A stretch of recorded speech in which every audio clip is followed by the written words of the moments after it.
Hi friends, నేను మీ ఇమ్రాన్ని. మరి ఏపీడిఎస్సికి సంబంధించిన కాన్సెప్ట్లో భాగంగా అందరికీ ముందుగా ఈ ఏపీడిఎస్సి గురించి ఒక చిన్న టాపిక్ మాట్లాడుకుందాము. అయితే మనకి ఇప్పటి వరకు ఆటంకంగా మారిన ఈ ఎస్సీ వర్గీకరణ అనేది ఏదైతే ఉందో దాని మీద ఆర్డినెన్స్ 17వ తారీఖున ఇవ్వడం అనేది జరిగింది. లా ఆర్డినెన్స్ కూడా రావడంతో ఇక పక్కాగా క్లియర్ అయిపోయినట్టే. ఈ వర్షన్ అయితే ఇంకా అడ్డంకి అనేది ఉండదు. ఎట్టి పరిస్థితుల్లో ఐ థింక్ 4-5 డేస్లో ఖచ్చితంగా నోటిఫికేషన్ వెలువడే అవకాశం అయితే ఉంది.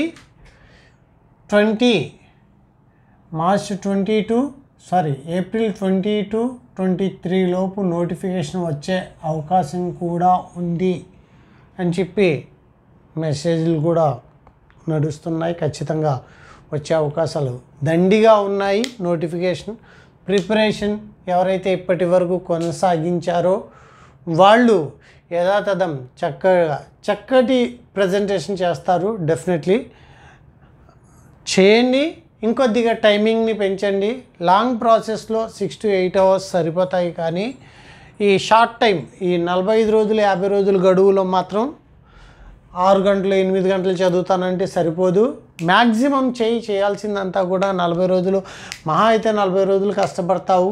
ఈ 40 రోజులు 18 గంటలు చేస్తావో లేకపోతే 16 గంటలు చేస్తావో వర్క్ చేయి. తినడం పడుకోవడం తగ్గించేసే, తర్వాత వర్క్ టైమింగ్ని పెంచు. ఆటోమేటిక్గా డిఎస్సి సెలక్షన్ లిస్ట్లో నీ యొక్క హార్డ్ వర్క్ నిన్ను తీసుకెళ్ళాలి. అయితే ఇక్కడ భాషా బోలియా టాపిక్ మనం చెప్పుకుంటున్నాము. ఇంతకుముందు పార్ట్ 8 వరకు చెప్పుకున్నాము. ఖచ్చితంగా ఎందుకంటే దీన్ని కంప్లీట్ చేయాలి. ఇంకొక 3 వీడియోస్లో టాపిక్ కూడా కంప్లీట్ అయిపోతుంది. అంటే 8, 9 + 3 14 or 15 వీడియోస్, 14 or 15 వీడియోస్లో 3 మార్కులు ఖచ్చితంగా వస్తాయి. అంటే మరి చూసుకోండి ఎంత గ్రిప్ చేస్తారో చేయండి. ఈ టాపిక్ మీద మెటీరియల్ ఆల్రెడీ అందరి దగ్గర ఉంది దీనికి సంబంధించింది. కాకపోతే అది చదవడానికి మీరు ఇబ్బంది పడుతున్నారు అని చెప్పి బోర్డు మీద ఈ ఎక్స్ప్లెనేషన్ అనేది చేయడం. దీనివల్ల ఏంటి అంటే మీకు ఈజీ మైండ్గా మారిపోతుంది. ఆ టాపిక్ ఉన్నది 15 పేజీల టాపికే, కానీ 15 పేజీల టాపిక్కి 15 వీడియోస్ వచ్చాయి అప్రాక్సిమేట్లీ ఎక్స్ప్లెనేషన్ చెప్తూ. సరే 8 వీడియోస్ ఆల్రెడీ అయిపోయింది. ఇది పార్ట్ 9 అని చెప్పి చెప్పుకుంటున్నాము. భాషా బోలియాలో భాగంగా దక్షిణీ రాజస్థానీ అంటే మాల్వీ దాని యొక్క బోలీ పేరు మాల్వీ. మాలవ్ అనే క్షేత్రంలో ఉండే బోలీ కాబట్టి దీనికి మాల్వీ అని చెప్పి పేరు పెట్టడం అనేది జరిగింది. దక్షిణ రాజస్థానీ అనేది శైషైని అపభ్రంశ. రాజస్థానీ భాషలన్నీ కూడా రాజస్థానీకి సంబంధించిన భాషలు కావచ్చు, బోలియాలు కావచ్చు, ఉపబోలియాలు కావచ్చు, అన్నీ కూడా దేని నుంచి వచ్చినాయి అండి? శైషైని అపభ్రంశ నుంచి వికాసం జరిగిందే. ఇది గుర్తుపెట్టుకోవాలి. మాలవ క్షేత్రంలో మాట్లాడే భాష కాబట్టి మాలవీ అనే పేరు రావడము, దాన్నే దక్షిణ రాజస్థానీ అని చెప్పి మనము కొలవడం అనేది జరుగుతుంది. దీని యొక్క క్షేత్రం అంటే ఈ మాల్వీ అనే బోలి మరి ఏ క్షేత్రంలో చెప్తారు అంటే ఇందోర్, ఉజ్జయిన్, దేవాస్, రత్లాం, భోపాల్, హోషంగాబాద్ తథా ఉస్కి ఆస్పాస్. హోషంగాబాద్ మరియు ఆ యొక్క హోషంగాబాద్కి చుట్టుపక్కల ఉండే ప్రాంతాలు, అలానే రత్లాం, భోపాల్, ఇండోర్, ఉజ్జయిన్, దేవాస్ ప్రాంతాలలో ఇండోర్, उज्जैन, देवास, रतलाम, होशंगाबाद तथा उसके आसपास भोपाल प्रांतों में क्षेत्रों में చూడండి ఇండోర్, ఉజ్జయిన్, దేవాస్, రతలాం. చూడండి చాలా ఈజీగా మనం గుర్తుపెట్టుకోవాలి కూడాను. క్షేత్రం ఇండోర్, ఉజ్జయిన్, రతలాం, होशंगाबाद, भोपाल, देवास आदि क्षेत्रों में बोली जाने वाली बोली है मालवी। मालवी और दक्षिणी राजस्थानी। मालवी का उद्भव अपभ्रंश, मालवी का विकास किस अपभ्रंश से हुआ है? शैलशयनी अपभ्रंश से हुआ है।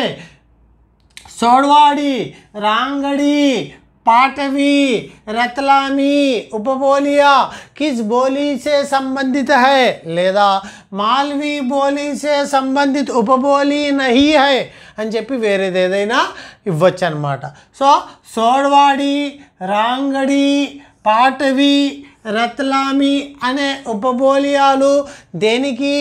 మాల్వీ, మాలవ యొక్క భాష మాల్వీ దక్షిణ రాజస్థానీకి उपबोलिया सोडवाड़ी, रांगड़ी, पाटवी, रतलामी। क्षेत्र इंदौर, उज्जैन, देवास, भोपाल, रतलाम अंड होशंगाबाद। विशेषता ఏంటి? కర్మ పరసర్గులో ఖేరేని వాడతారు. కరణ కారక్షీణాలు అన్నమాట ఇవి. కర్మకారకులో ఏం వాడతారు? ఎస్ ఖేరే. करण कारक लो अपाथी मारे, अपाथी मारे। संप्रदान कारक लो दे मारू।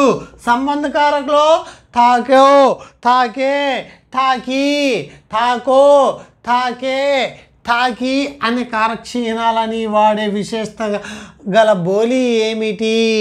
మాల్వీ. సో మాల్వీ క్షేత్ర इंदौर, उज्जैन, देवास, रतलाम, भोपाल, होशंगाबाद। मालवी उपबोलिया खेड़वाड़ी, रांगड़ी, पाटवी, रतलामी। मालवी विशेषता कर्मकारक चीनालु खेरे, करणकारक चीनालु अपाती मारे, संप्रदान दे मारू, संबंध थाको, थाके, थाकी। ఈ చీనాలతో విశేషత కలిగిన భాష మాల్వీ దక్షిణ రాజస్థానీ. దీని యొక్క వికాసము శైలశయని అపభ్రంశ నుంచి రావడం అనేది జరిగింది. ఇది మాల్వీకి సంబంధించిన అంశాలు. నెక్స్ట్ చూసినట్లయితే డింగల్ భాష కూడా ఇందులో వన్ ఆఫ్ ద సాహిత్య గ్రూప్ అని చెప్తాం. అంటే ఈ మాల్వీ, మార్వాడి అంటే మనకి మార్వాడి భాషకి రాజస్థానీలో ఉండే మార్వాడి భాష ఏదైతే ఉందో ఈ మార్వాడి భాష యొక్క సాహిత్యక రూపమే డింగల్ అని చెప్పి కొంతమంది చెప్పారు. మార్వాడి భాష యొక్క సాహిత్యక రూపమే డింగల్ అని చెప్పారు. ఎందుకు చెప్పారు అనేది చూద్దాము. శ్యామ్ సుందర్ అంటే ఇక్కడ నేను కొంతమంది గురించి తీసుకున్నాను, కానీ ఇంకా 10 మంది రైటర్స్ ఏం చెప్పారో కూడా అది మెటీరియల్లో చదవండి. శ్యామ్ సుందర్ దాస్ ఏమని చెప్పారు? డింగల్ పింగల్ అనేవి ఆది కాలంలో సాహిత్యక భాషల్లో ప్రధాన భాషలుగా ఉండేవి కాబట్టి సాదృశ్యక భాష రూపంలో డింగల్ని సాహిత్యక రూపాన్ని మార్వాడికి ఇవ్వడం అనేది జరిగింది. దేని యొక్క సాదృశ్యక రూపం డింగలు? పింగళ యొక్క సాదృశ్య రూపము డింగల్ కాబట్టి మార్వాడి సాహిత్యక రూపాన్ని ఇచ్చారు అని చెప్పి ఎవరు చెప్పారు? శ్యామ్ సుందర్ దాస్. మరి తెస్సి తోరి ఏమని చెప్పారు?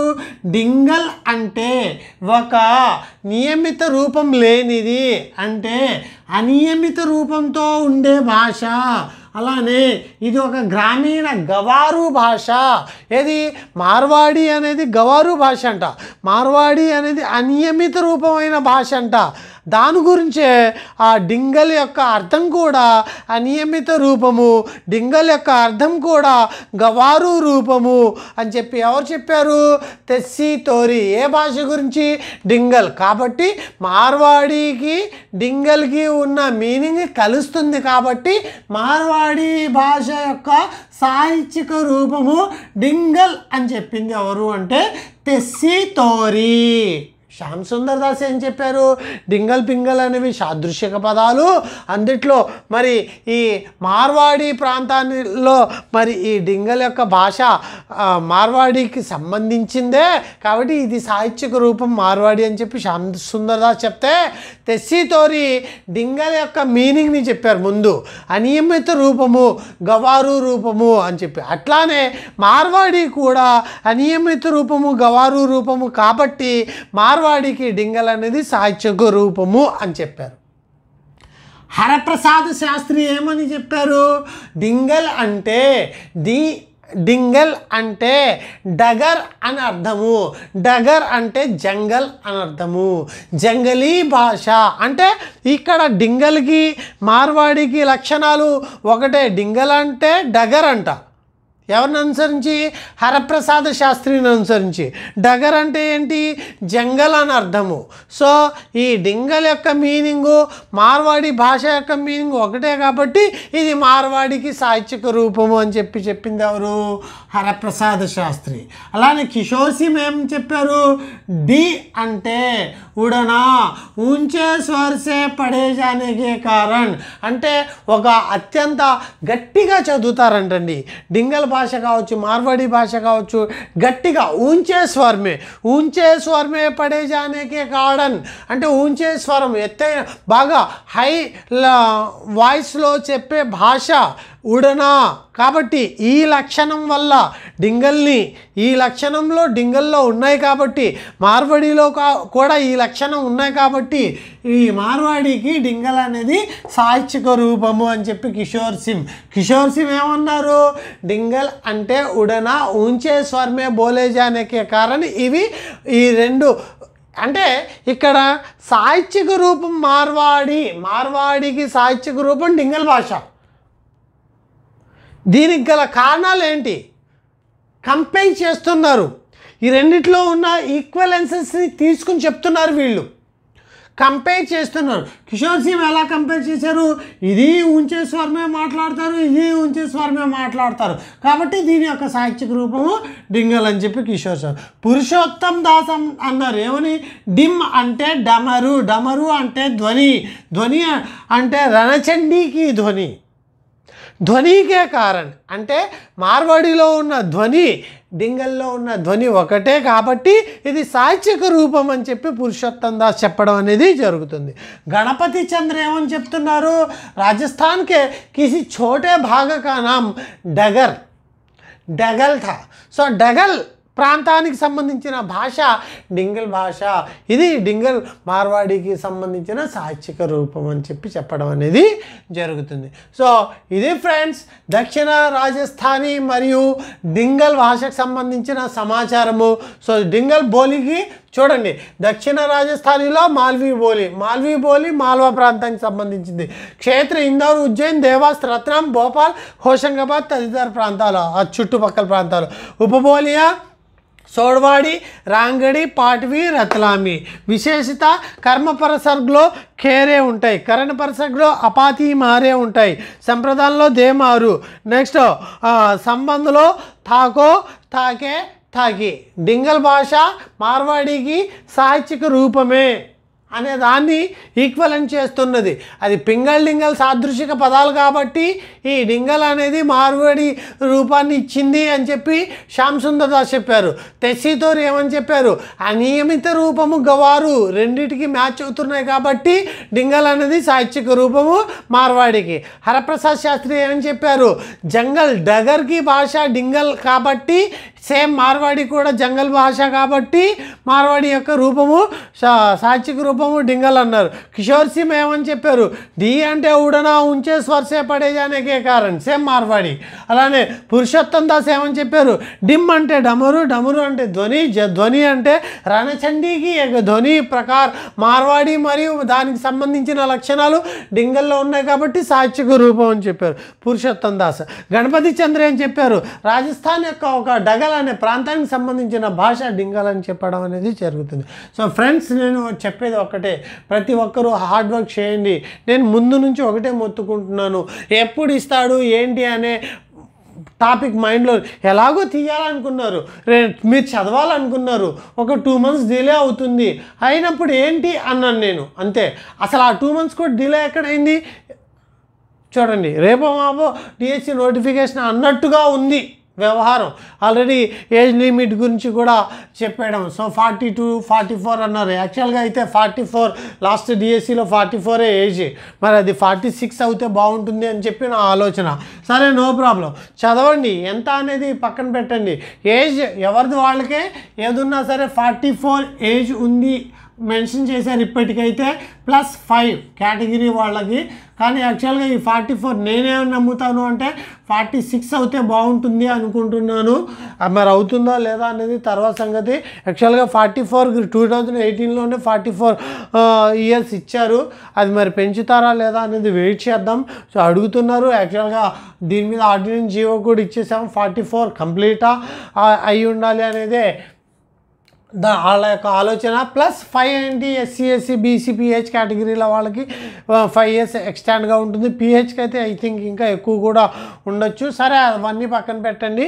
ఇది భాషా బోలియా పార్ట్ 9కి సంబంధించిన వీడియోస్. అవన్నీ అన్నీ చూసుకోవాలి. నోటిఫికేషన్ వచ్చేంత వరకు వెయిట్ చేయండి. జాగ్రత్తగా ప్రిపరేషన్ని కొనసాగించండి. అందరూ చదవండి, హార్డ్ వర్క్ చేయండి, టైం మేనేజ్ని పెంచండి. కూల్గా ఉంటే సరిపోదు. Okay friends, thank you to one and all.